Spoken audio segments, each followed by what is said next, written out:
This podcast does not provide medical advice. Please listen to the complete disclosure at the end of the recording. Hello, everyone, and welcome to Everyone Dies, the podcast where we talk about serious illness, dying, death, and bereavement. I'm Mary Ann Manso, a nurse practitioner, and I use my experience from working as a nurse for 44 years to help answer your questions about what happens at the end of life. And I'm Charlie Navarrete, an actor in New York City, here to ask questions that might come up while listening to the podcast. We are both here to help you plan, because the more you know about dying and death before it happens, the better prepared you will be when it does. So please relax, get yourself something splendid to snack and sip on, put your feet up, put on something comfortable and cuddly, and thank you for spending the next hour with Charlie and me as we talk about the things we want in life, but we can't seem to get. In the first half, Charlie talks about one of those things, which is sleep, and he has our recipe of the week. In the second half, I'll be talking about the things in life that seem to be impossible to have, but that we want anyway. And in our third half, we have an interview with the author of the best-selling book, We All Want Impossible Things, by Catherine Newman. So, Charlie, how's it going? Well, Mary Ann, I get no kick from champagne. Mere alcohol doesn't thrill me at all. I can't really say that, honestly. I was trying to quote a song. Fine. What's new with you? Oh my God. What's new with me? The door I've been working on has finally been hung up. I have to post a picture. Is it well hung? Beautiful.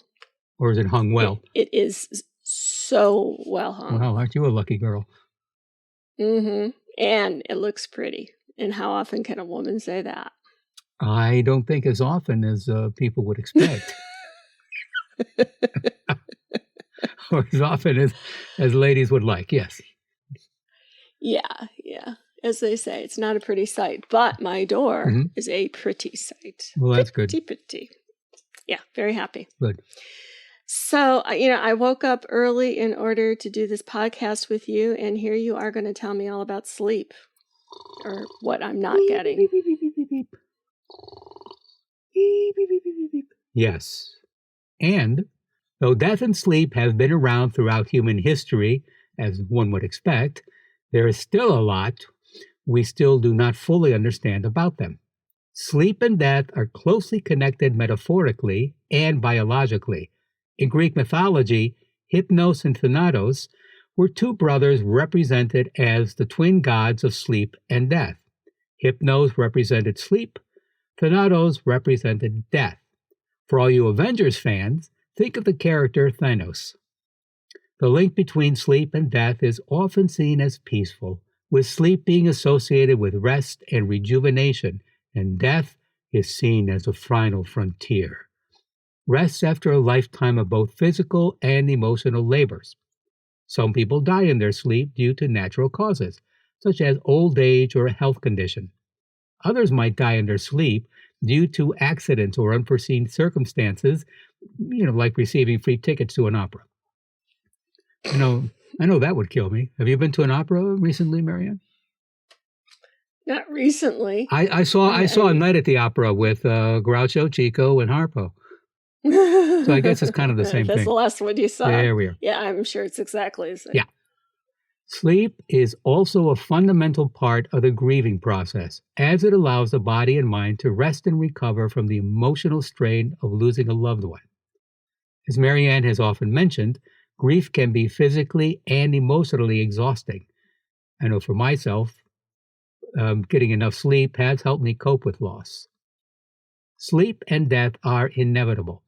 Everyone needs to sleep in order to function and stay healthy.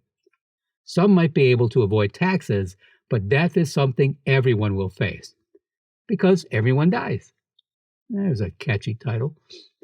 I know. Why didn't we think of that? Hello, yeah. Understanding the connections between sleep and death can help us realize the importance of rest and its place in the natural cycle of life. Now, It's generally recommended that you get between 7 to 9 hours of uninterrupted sleep each night, though many people struggle to get that. There are lots of strategies you can use to promote good sleep, including making changes to your diet. Some foods and drinks have sleep-promoting properties. So let me tell you about 9 foods and drinks that you can have before bed to help the quality of your sleep. Ooh, that's a good idea. Sure. Number 1, almonds. Almonds are a source of melatonin and the sleep-enhancing mineral magnesium, 2 properties that may make them a great food to eat before bed. Turkey may be a great food to eat before bed due to its high amounts of protein and tryptophan, both of which may induce tiredness. Chamomile tea contains antioxidants that may promote sleepiness, and drinking it has been shown to improve overall sleep quality. Kiwis. I assume this is not the little bird. Kiwis are rich in serotonin and antioxidants, both of which may improve sleep quality when eaten before bed. Tart cherry juice. I remember her from college. Tart cherry juice contains the sleep-promoting hormone melatonin and may induce a good night's sleep. Fatty fish, such as salmon, tuna, trout, and mackerel. Holy mackerel! Mackerel, Andy. Great minds think alike. And mackerel are incredibly healthy. What makes them unique is their exceptional amounts of vitamin D and omega-3 fatty acids, both of which have properties that may improve the quality of your sleep. Walnuts have a few properties that may promote better sleep. For instance, they're a great source of melatonin and healthy fats. Passion flower tea is another herbal tea that's been traditionally used to treat a number of health ailments. It's a rich source of flavonoid antioxidants. Flavonoid antioxidants are known for their role in reducing inflammation, boosting immune health, and enhancing and reducing heart disease risk. I guess it's the opposite. If you want to have heart disease. Yeah, let's tell folks how to increase their heart disease risk. Oh, dear. Hey, man, I could help with that. Just go to like half the restaurants we love in Detroit. Oh, yeah, I can go to that just by going to my sister's cabinet. So, yeah, here we are.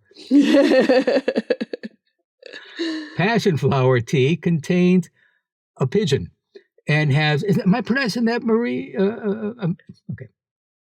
Passion flower. Hi, my name's Marianne. I've known you for 50 years.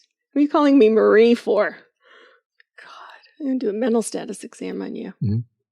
All right, let's go back to... I think it's apigenin. It is, but a pigeon sounds better. Passion flower contains, so it's either apigenin or apigenin. Both, apigenin or apigenin. I like apigenin better, but not as much as a pigeon.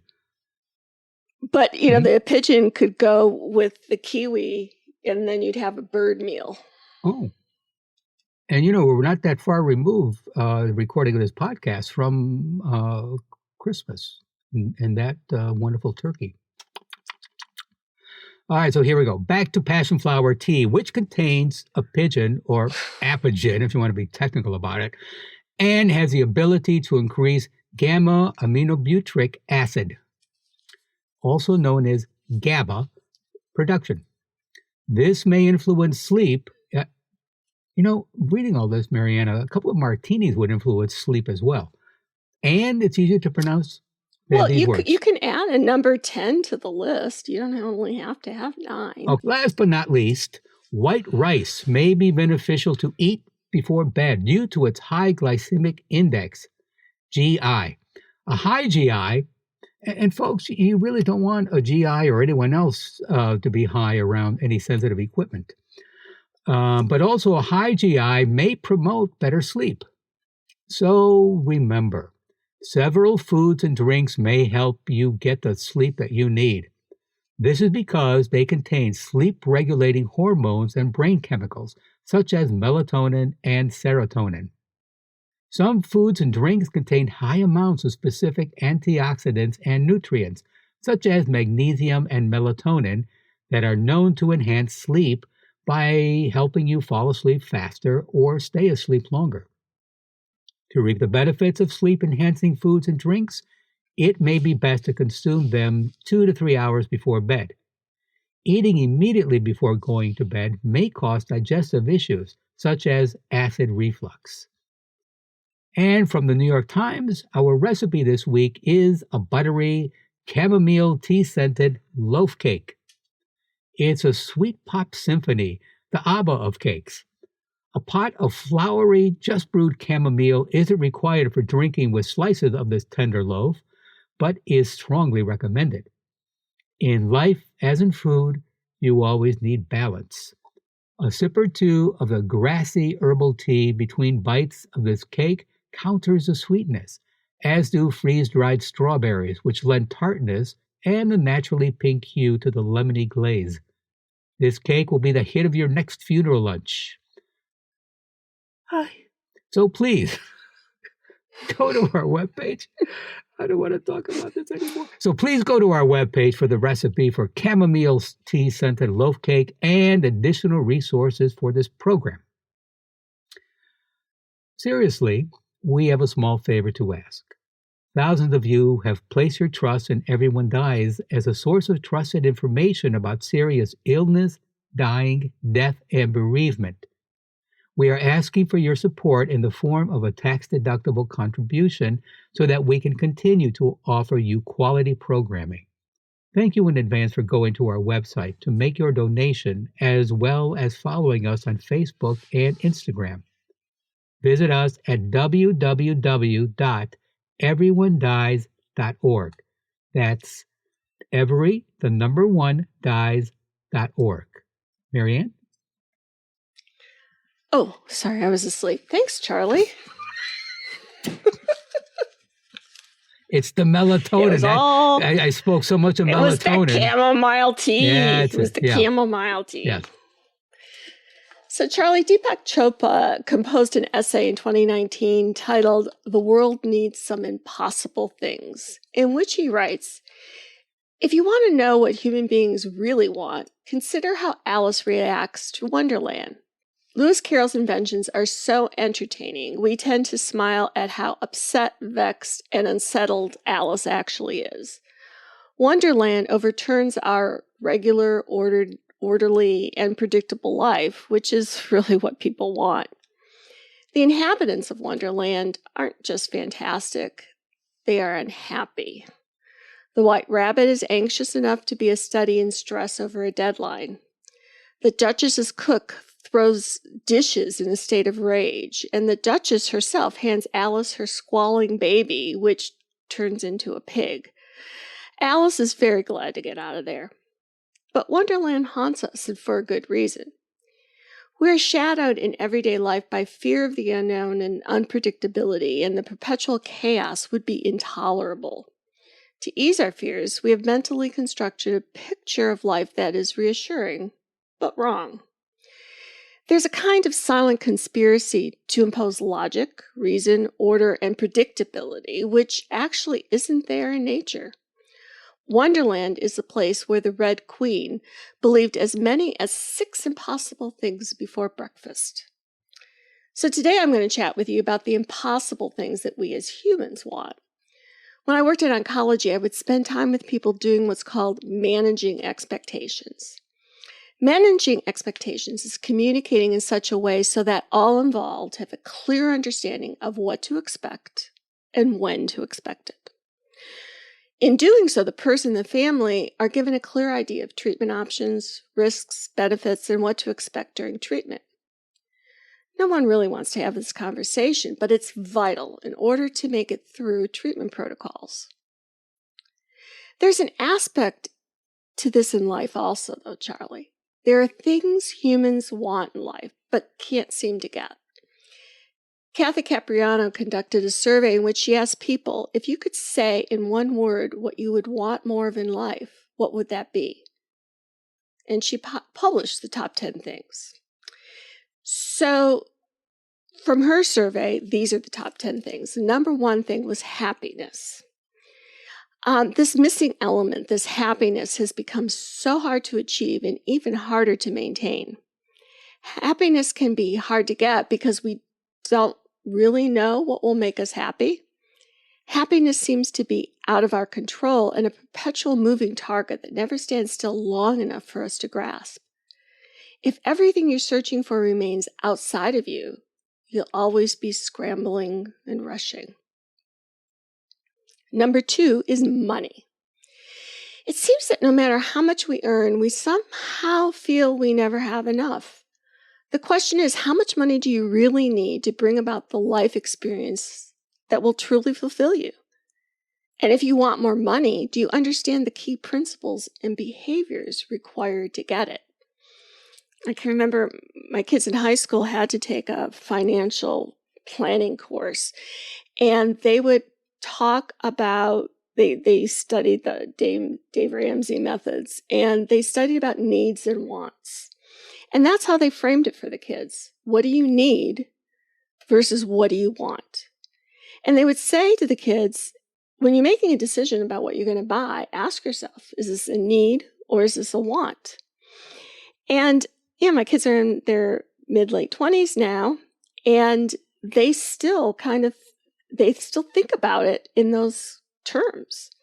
Do I need this new car or do I just want this new car? And sometimes they just want the new car and they decide to buy it, but they know that, here's what it's going to cost for me to get the thing that I want. And here's what I'm going to have to give up, as opposed to just focusing on the things that I need. So, the third thing that she found in her study was freedom. We all want it, yet so many people are resistant to doing what's required to get it. They want to feel free, yet they're scared to muster the courage to do what's necessary to become free. It's following your own authentic values and beliefs and building strong boundaries to protect yourself from what others will tell you is right for you or try to force on you. It requires boldness and courage to make yourself your own highest authority on life and work, and that's really not easy. Number 4 is peace. We want peace from noise, chatter, pressure, responsibilities. We also want peace from pain and the thumping inside our own heads, the conflicts and strains we inflict on ourselves every minute to be better, stronger, smarter, thinner, fill in the blank, whatever it is that you're going after. Attaining peace is a practice that we need to cultivate and commit to. We have to carve out space within ourselves and in our lives to bring forward the experience of peace. Then to do the work to expand peace is a feeling and experience that we'll commit to daily, regardless of what's around us. Number 5 is joy. Stepping up to our highest potential and honoring our best visions for contributing to the world in a meaningful way paves the way for more joy. If you're stuck in work you hate, with people you don't respect, supporting outcomes that feel wrong to you, then your life as a whole can't help but be joyless, even if your personal or family life brings you happiness. Number 6 is balance. Work-life balance is doable only when you understand clearly that what your top priorities are, and you defend and honor those priorities fiercely every minute of the day. It takes understanding of your non-negotiables. These are the things that you won't compromise on, what you won't say yes to, and then living with that knowledge and making the right decisions that align with your top life priorities. If you can't do that, you can't create or sustain balance. Number 7 is fulfillment. Fulfillment can be defined as this: satisfaction or happiness as a result of fully developing one's abilities or characters. We can't experience fulfillment if we're not living up to what we know is our highest and our best potential. To live up to our highest potential, we have to leave our comfort zones behind and perhaps even leave behind the definition we've crafted of who we think we are and the stories we tell ourselves about what we're capable of so that we can become the person we dream to be. We may also have to leave some people and relationships behind. These are the ones that don't support you to soar higher and grow because it threatens them. Fulfillment is possible when you're filling up your cup, honoring your own potential, not forsaking yourself by putting everyone else in front of you. Fulfillment comes when you take bold actions that say yes to the future vision of you. Number 8 is confidence. When we're in situations that are hurtful, demeaning, challenging, and even worse, we lose confidence. We forget who we are and what we're capable of, and see only the boss in front of us who's yelling or the colleague who's tearing us down. It's a tough world out there, but there are many ways we can stay true to our gifts and capabilities and build our confidence. For that, we need support from others who believe in us without fail. We need to build our squad of people who will do anything for us. And we need to believe in ourselves without fail. Number 9 is stability. Nothing outside of us is secure or stable. Only you are stable. Well, not you, Charlie, but the listeners. Your spirit, your intelligence, your capabilities, your gifts, and what you have to offer others and the world, and how you choose to react to what comes your way. That's what brings stability. These are the only aspects of life that are truly stable and secure in this world.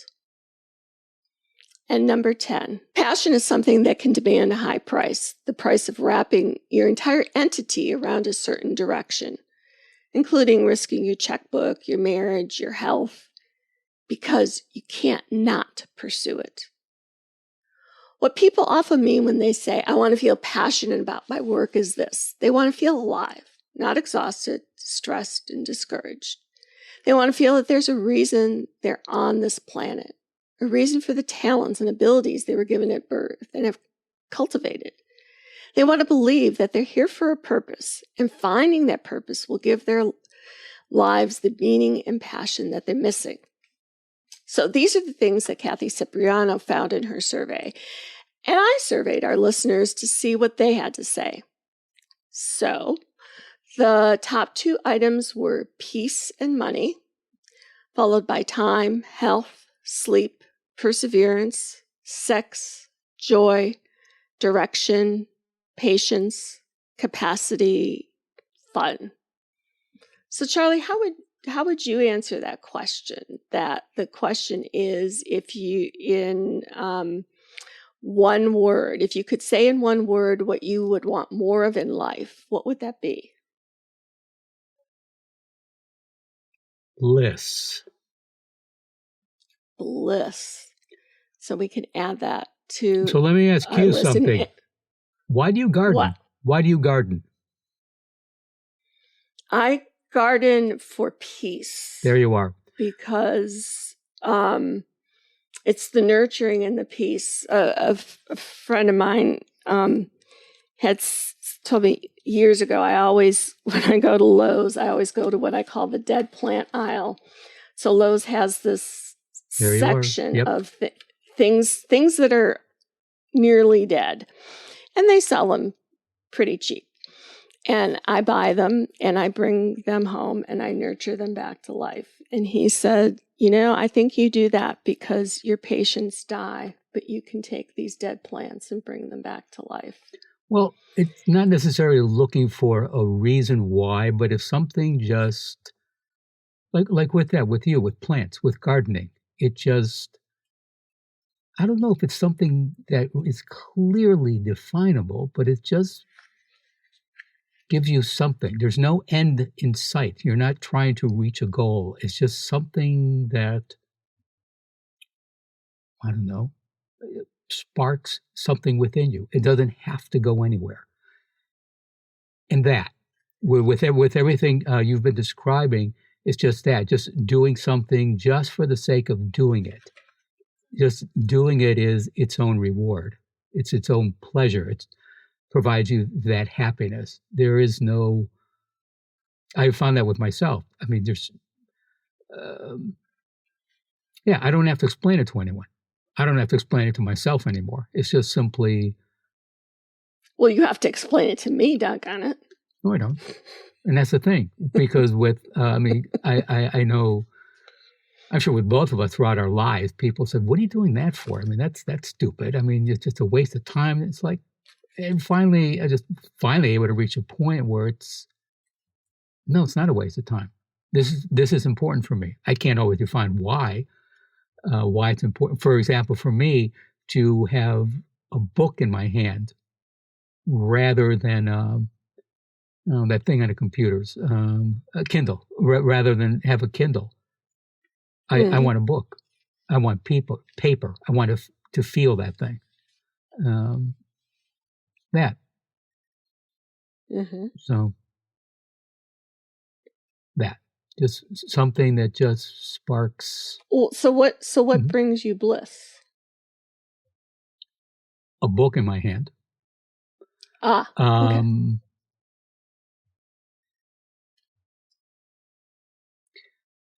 Sometimes when I'm writing, sometimes I may be writing about one thing and then something else pops into my mind. Something totally unrelated to what I'm writing, but a word or two just prompts me to go in a different direction. And it may wind up writing 2 or 3 pages. Who knows? Just some thought. Maybe something I remember reading in the newspaper a few days before. It just suddenly pops into my mind, and I just write out what I'm thinking. And maybe, for no reason. It's not like it's going to be used in anything. And, but sometimes later on, I have used it in something, including, writing for the podcast. It's just that something. There's a restaurant across the street from me. It's a Spanish place. I love the staff there, and I will just sit there sometimes with a book or just daydreaming or reading articles and having a cocktail or two, and 2 or 3 hours have passed. I like that. It's like I get lost in reading, and it's. Yeah, or I'm taking a walk. I'm walking to the store instead of taking the subway, and I don't know. I noticed some architecture that I'd never noticed before in some of the older buildings. Might notice the way some people are dressed. I don't know, just taking in the scenery. It's just that, and I might wind up passing the store and just keep walking. It's that. Yeah. That. And there is no rhyme and reason other than I enjoy it. There is no destination. So once we've settled into our regular orderly lives where predictability, logic, cause and effect, while the fringes of our existence shadowed by impossible things, are we blocked from getting impossible things by our stubborn, perhaps fatal attachment to what we call normal life? Like Charlie was saying, that there's what people would consider a waste of time, and then there's things that we consider to be vital to our lives. Believing in impossible things is an important legacy for our future. Science and our understanding of reality depends upon abandoning our illusions, no matter how comfortable they are, in order to reach the impossible. We're fortunate that, for our third half, the author, Dr. Catherine Newman, is with us today. Dr. Newman is the author of the book, We All Want Impossible Things. This novel is about dying and death of a woman with ovarian cancer from the perspective of her best friend since nursery school.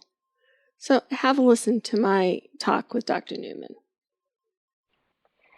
So we're here today with Dr. Catherine Newman, who has written the book, We All Want Impossible Things, which is a novel. And Catherine, thank you for joining us today.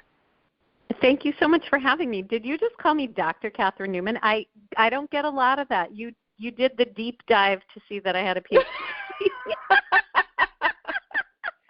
Well, I know what's involved in getting a PhD. I appreciate when somebody's like, "Oh, well, we'll give you the honorific title here," Yeah, I can't wait to brag to my family about it. Actually, when I first got my PhD, I was in like TJ Maxx with a friend, and I hear over the intercom, "Dr. Matzo, please come to the service desk." And it was her. She says, "I just wanted them to say Dr. Matzo over the intercom." No! Oh my God, that is the best story ever. How funny is that? Isn't that great? It's like, yeah. That is hilarious. I love it. I was paid to TJ Maxx. Yep.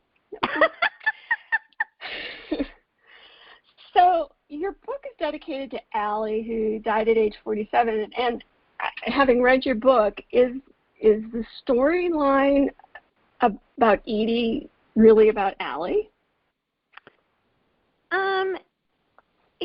Yes and no. The friendship is, I would say, 100% true to life. That's just all the memories are lifted from my very long friendship with my best friend, and we were friends since we were 3, and she did die in hospice, and so the bones of the story and the details of that friendship are all just lifted out of life. And then there's fictional aspects because it's a novel, so I could make stuff up and did. Right.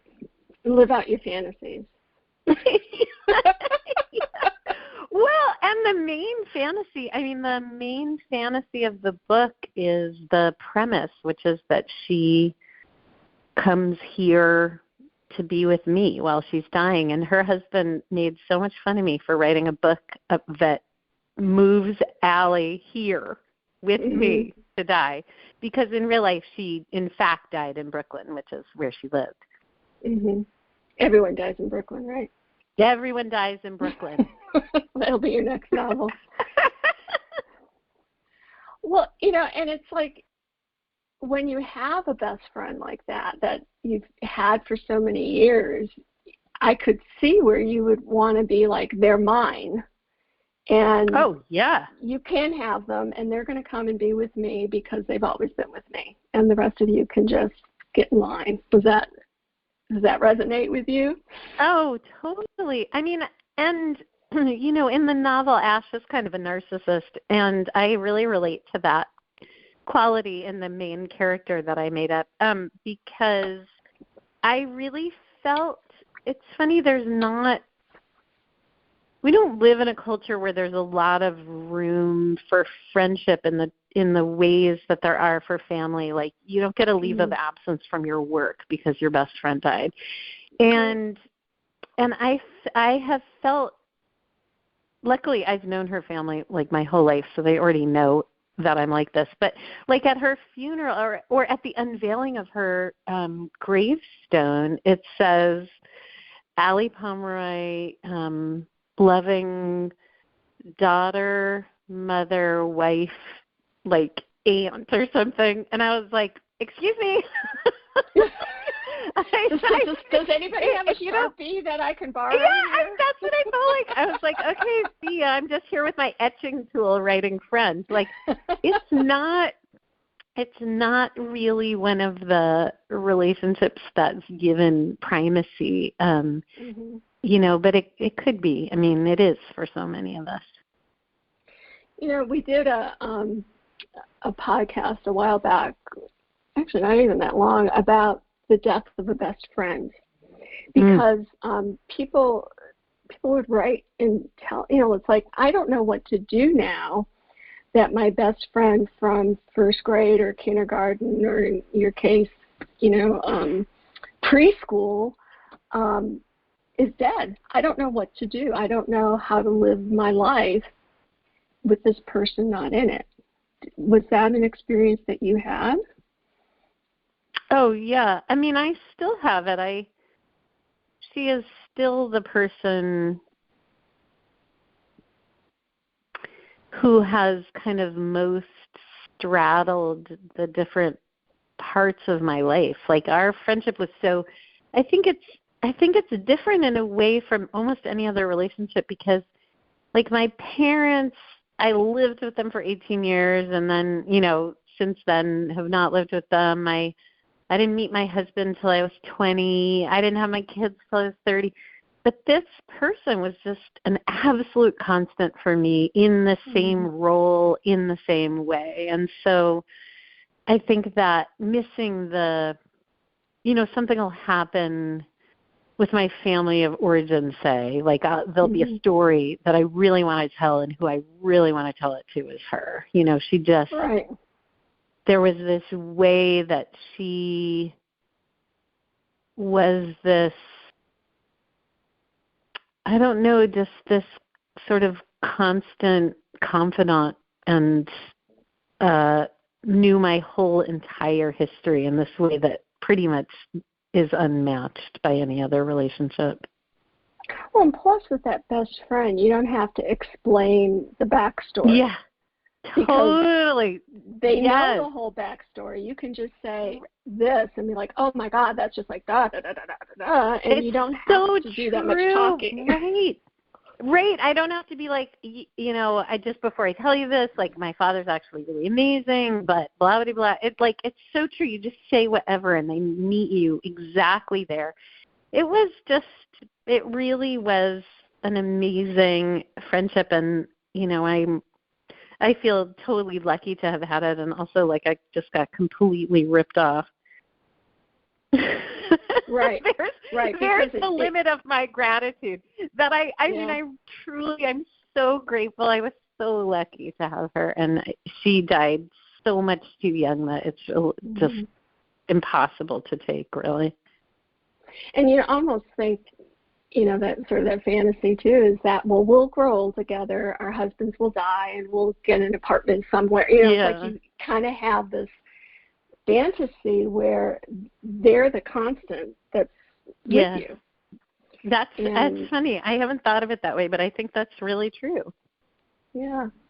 You can tell I had a best friend that died, can't you? Oh, God, I'm sorry. Well, and I'm sorry for you, but, there is that resonance. My daughter, how old was she? Maybe 7th or 8th grade when my best friend died, and she was like hell-bent on finding me another best friend. Oh, God. Because when you're that age, best friends are really important. And, my age, my best friend was really important, but for her developmental level, she couldn't quite get that, at age, 50, whatever, go find another best friend. It's not that easy. No. Oh, God, that is so incredibly sweet. Yeah, she's a sweet girl. As I was reading your story, you had such an accurate portrayal of hospice and what goes on in a hospice house. How did you get that info? Did you have someone else that was in a hospice house, or was this from Allie? So it was excuse me, it was just COVID. All right, I'm okay. It was Allie. That was the first hospice I spent time in, was with my friend. And then for the last 3 years, I've been volunteering in our local hospice. And I make dinner every Monday night and feed it to the residents. So I now have kind of layered hospice experience because I'm a hospice enthusiast. I just love hospice it's like whenever I'm getting ready to go, with my big vat of soup or whatever, I just feel like I'm entering this. I really, to be corny, but it's like a sacred space. Like I walk through the door and then there's no part of my outside life that comes with me. I feel like I just am in this like bubble of care and this kind of distilled place of presence until I leave. It's like the most remarkable thing.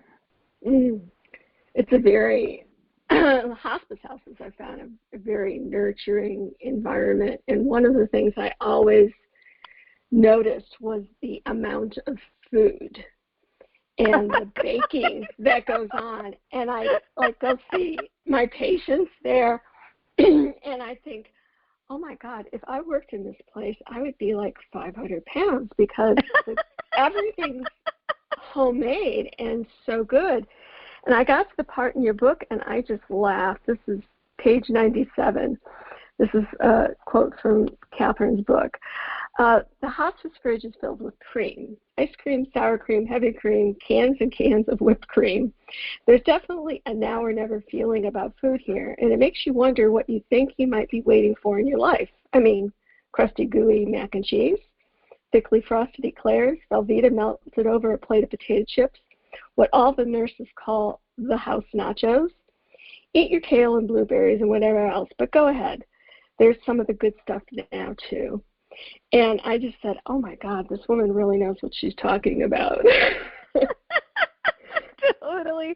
Oh, my God, that is really – I was just there Monday night because that's when I cooked dinner. And it is – I mean, the way we make dessert there, it's like everything starts with a parfait glass, and then it's just layers of, like, cake and ice cream. And, oh, my God, it's really – it's just really wonderful. It's like, there are a lot of, for me, there's always a lot of overlap, I think, just around the caretaking, and it reminds me of when my kids were little a lot. But there's something so tender about sort of catering to somebody's cravings, and it's very special. I feel like it's only to me like raising little children, that where they want something or they're feeling unwell and there's one thing that would help, and it's very, very sweet. Right. And it's that, it's part of our culture too, to nurture through food. And yes, that if you can make something that's something, and in hospice, truly, sometimes people only take a bite or two and say, that was incredible, that was wonderful, and that was all they want. And you think, but there's so much more there. And then, as a healthy person, you can just finish it for them. But it's that nurturing and that idea that if ever, other than probably as a child, if ever there's a time to just eat what you want and have the whipped cream, it's now. I had a patient once who said, well, my doctor told me I couldn't have coffee. And I said, now when was that? Oh, my God. Like 10 years ago, he said that wasn't good. I said, you know what? That rule doesn't apply anymore. You can have coffee. She's like, really? Yes, you can. Oh, I know. Whatever I say it all the time. I know. We had somebody for a long time.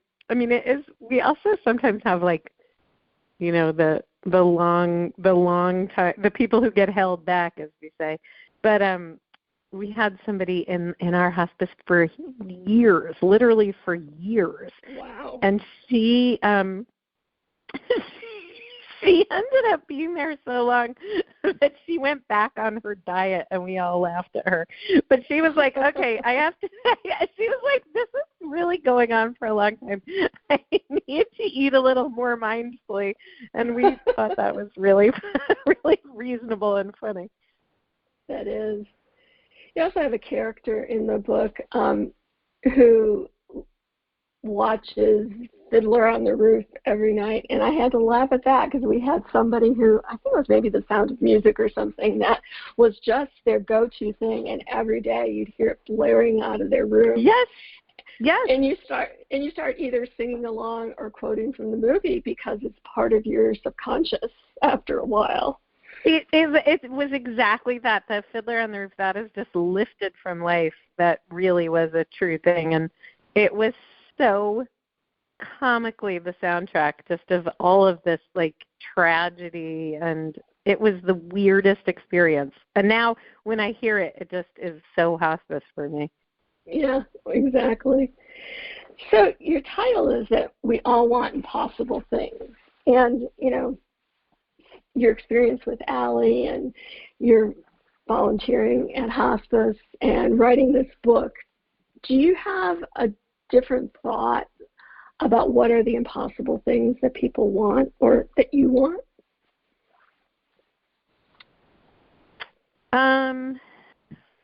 Good question. I mean,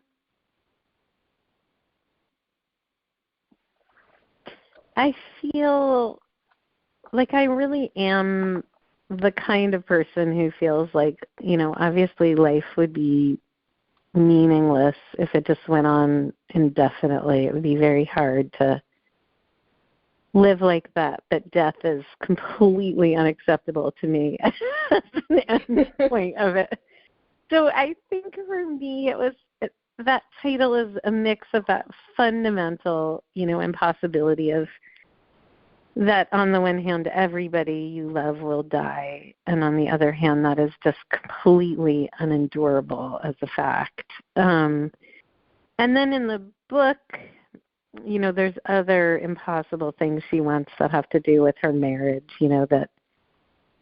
that she wants to be sort of consumed by love, but have plenty of room left over to be her own person. And, she just is kind of impossible in all of these ways. So, I mean, I do think that speaks to people in general, the idea that, are you still there? Mm-hmm. Yes. Oh, good. I'm hearing a beeping, and I don't know. Oh. That's just maybe on my end. But the idea that I think people do feel like they are, filled with contradictions. And I think one of the things about middle age for me has been not having to pick, this or that conclusion to draw, that in fact you just hold all of it. And that's been a really long time in coming for me, but that, that's what it is. There's all of these, that your marriage can be perfect and imperfect, and you don't have to come down on a side about it. You can just hold it all. And I've been slow to this type of realization that, that life is just full of contradictions, and that's okay. I remember when I started graduate school, right in the beginning, the faculty said, the thing about doctoral education is that it opens your eyes to all the shades of gray. And I found that to be so true. Yeah. I think I know that when I was younger, the world was pretty black and white. Yes. And as I've grown older and as I've, had, more education, but maybe it's related to growing older, there is so much gray in the world and in my life. And that, I can argue with myself multiple ways, and convince myself, well, this could be true or this could be true, because it truly all could be true.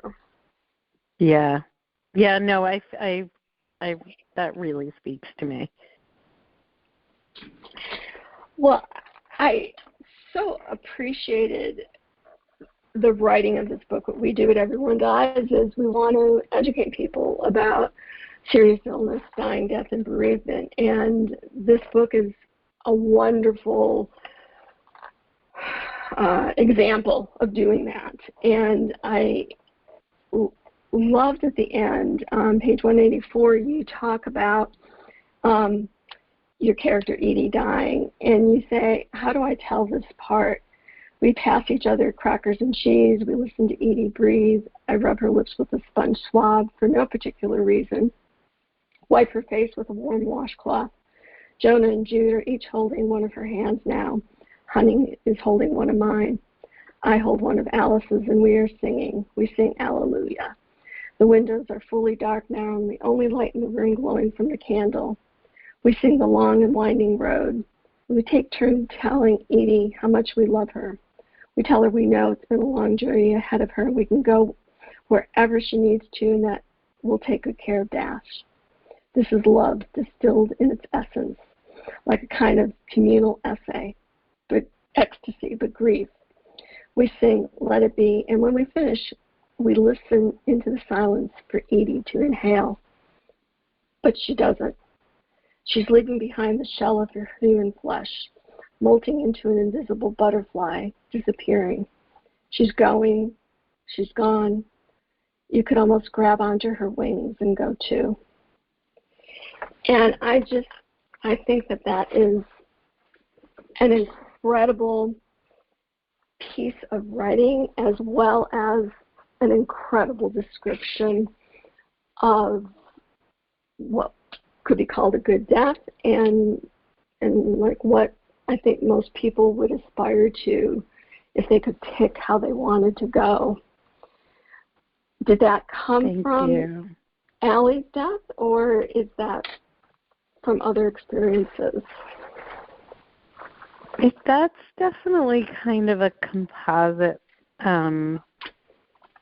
of different experiences, some with Allie and some in the hospice. I think the bodiliness, I think there's this way, and maybe this is part of the food thing too, that, you know, on the one hand, there's this kind of massively existential, like almost philosophical experience as somebody, you know, sheds their earthly body. And right up to that point, the body is doing its body thing. You know, it's like the way that I'm feeding people in hospice who are still eating and craving, and they want to be touched. And, you know, the impulse, like that Ash describes, of wanting to like swab Edie's lips, like just connect with the body, even as this body is sort of being left behind. I think that was something that I was really struck by as my friend was dying, and also just in hospice generally, this kind of, it's almost like a paradox of the body being almost at its most important as it's being shed, you know. Mm-hmm. Well, it's beautiful imagery, and I really want to thank you for writing this book, because I think as this goes up the charts and people, you know, are open to reading about this, is that they get a better sense of, you know, not only relationships in life and all of that, but also that this is the way it can be, you know, if you kind of let people know what you want, and, you know, all the things that go with it in terms of making the decision to choose hospice, but that this is the way it could be. Yeah. Thank you. Well, thank you for talking with us today, Catherine, and what a pleasure. Really appreciate your work, and I can't wait for your next book. Thank you. Okay, thanks. What a pleasure. Thanks for having me. Thank you. You take care. Bye-bye. Okay, you too. Bye-bye. And that's it for this week's podcast. Please stay tuned for the continuing saga of Everyone Dies, and thank you for listening like sand through an hourglass. This is Charlie Navarrete, and from an Olive Garden manager in Kansas City, if your dog died, you need to bring him in and prove it to us. This, and no, I'm not making this up, this, after she told the staff she would no longer tolerate any excuse from workers who had been calling in sick at a staggering rate. She has since been fired. God. And I'm Marianne Matzo, and we'll see you next week. Remember, it's not impossible to have impossible things, and every day is a gift. This podcast does not provide medical advice. All discussion on this podcast, such as treatments, dosages, outcomes, charts, patient profiles, advice, messages, and any other discussion, are for informational purposes only and are not a substitute for professional medical advice or treatment. Always seek the advice of your primary care practitioner or other qualified health providers with any questions that you may have regarding your health. Never disregard professional medical advice or delay in seeking it because of something you have heard from this podcast. If you think you may have a medical emergency, call your doctor or 911 immediately. Everyone Dies does not recommend or endorse any specific tests, practitioners, products, procedures, opinions, or other information that may be mentioned in this podcast. Reliance on any information provided in this podcast by persons appearing on this podcast at the invitation of Everyone Dies or by other members is solely at your own risk.